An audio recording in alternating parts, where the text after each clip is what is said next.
কুয়াকাটা বঙ্গোপসাগরে গভীর সমুদ্রে এক জেলের জালে ধরা পড়ল প্রায় ৩ মণ ওজনের দুটি পাখি মাছ, যা স্থানীয়ভাবে গোলপাতা মাছ হিসাবে পরিচিত।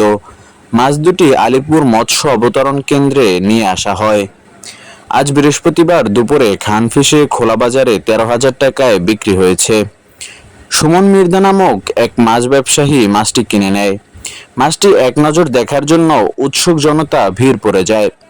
জেলে ও আড়ত সূত্রে জানা গেছে, চট্টগ্রাম বাঁশখালী আল্লাহর দান এক নিয়ে ফেরদাউস মাঝির ট্রলারটি গত সপ্তাহে গভীর সমুদ্রে মাছ শিকারে যায়।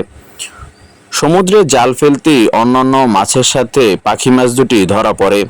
মাছ শিকার শেষে আজ আলিপুর মৎস্য বন্দরে নিয়ে আসলে খোলা বাজারে ডাকে বিক্রি করা হয়।